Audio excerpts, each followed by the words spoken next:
आदाब, मैं हूं मुमताज आलम रिजवी और मैं बात करूंगा उत्तर प्रदेश की। उत्तर प्रदेश के अलीगढ़ की, कि जहां पे एक बहुत बड़ी खबर आई है, चौंकाने वाली है। और दो सवाल वो खबर लिए हुए है, दो बड़े इंपॉर्टेंट सवाल। और ये मामला जुड़ा हुआ है आई लव मोहम्मद सल्लल्लाहु अलैहि वसल्लम।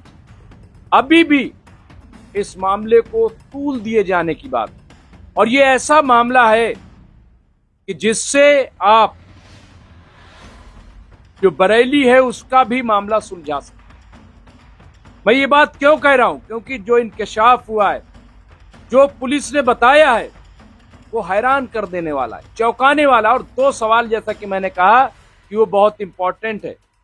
यहां नरगिस बानो ने अपने एक्स अकाउंट पर जो वीडियो पोस्ट की है, खासतौर से उत्तर प्रदेश पुलिस अधिकारी की, उन्होंने लिखा अलीगढ़ में मंदिर की दीवार पर आई लव मोहम्मद लिखने वाले सभी आरोपी निकले हिंदू। ये उन्होंने ऊपर लिखा।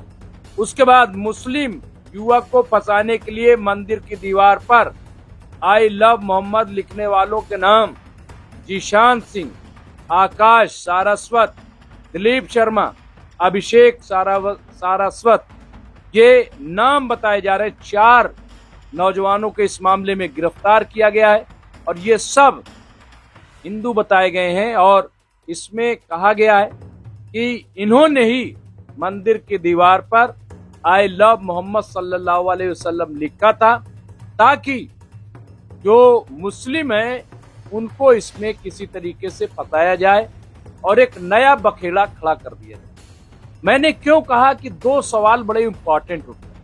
पहला सवाल, जिसकी तरफ नरगिस बानो ने शायद इशारा नहीं किया, लेकिन मैं कर रहा हूं और ये लोग पहले भी कर चुके हैं, कि क्या आई लव मोहम्मद लिखना कोई गुनाह है, कोई जुर्म है?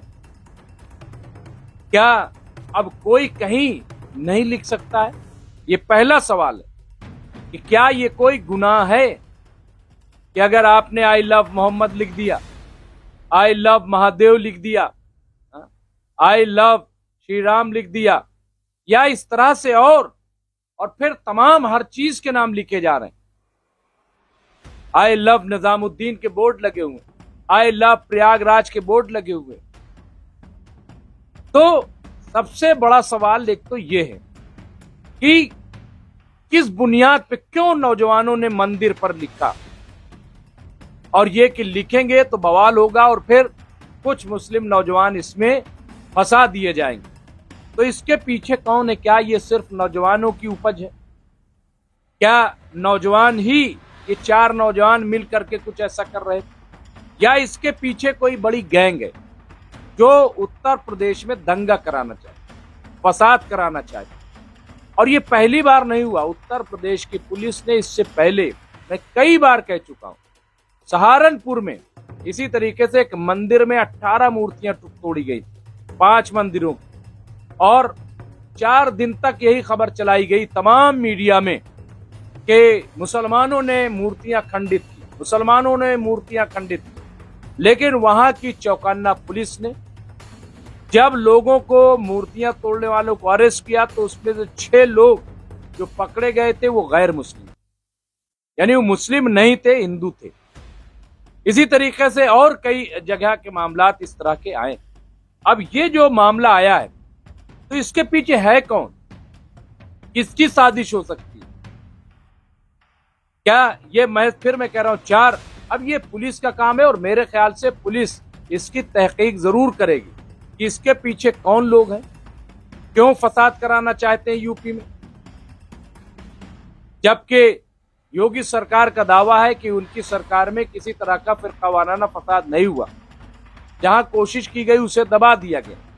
अब मैं आ रहा हूं बरेली में। आप देखिए कि यह अलीगढ़ का मामला है। अलीगढ़ में कुछ भी नहीं हुआ क्योंकि पुलिस एक्टिव थी, उसने अरेस्ट कर लिया। अब आइए बरेली में भी बड़े सवाल उठ रहे हैं कि दरअसल पुरअमन तरीके से लोग जा रहे थे। पत्थर चलाने वाले वो लोग नहीं थे जिन्हें अरेस्ट किया गया, बल्कि पत्थर चलाने वाले और हैं। उनके वीडियोस कुछ छतों से, कुछ दूसरी जगह से। तो क्या उसकी जांच हो रही? क्या कहीं ऐसा तो नहीं? जब यहां इस तरह के नाम आ सकते हैं, तो वहां भी ऐसे नाम आ सकते हैं।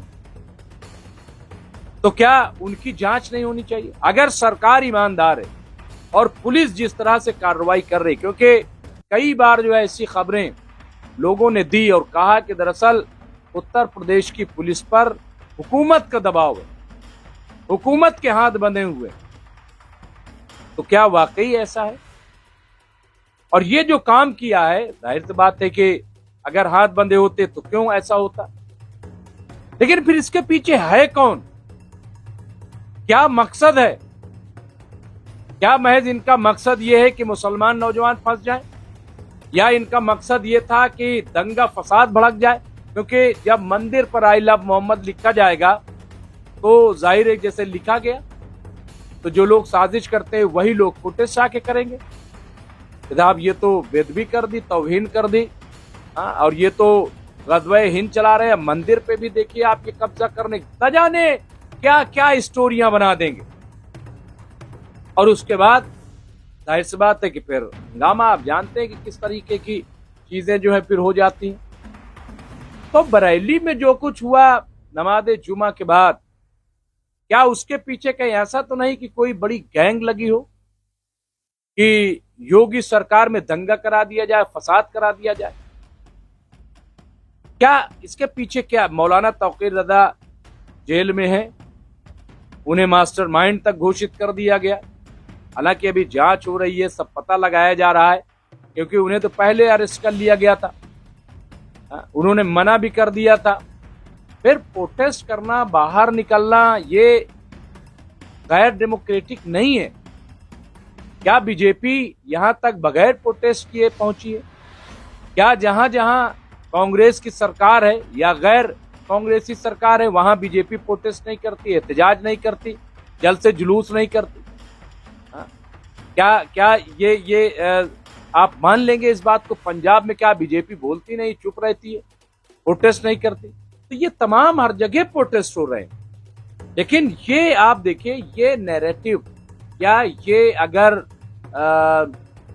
इस तरह की साजिश की जा रही है, कई बार ऐसे भी खुलासे हुए जो गाय को काटने वाली बात, उसमें भी कई बार ऐसा होता है कि उसमें मुस्लिम का इन्वॉल्वमेंट नहीं होता। अभी गौ रक्षक पकड़े गए, तो मेरे ख्याल से देखिए कई बार ये बात भी डिबेट में भी आई कि क्या इसमें कोई बाहरी ताकतें हैं जो इस तरह के टूल किट्स तैयार कर रही हैं कि यहां पे हिंदू मुस्लिम फसाद कराया जाए।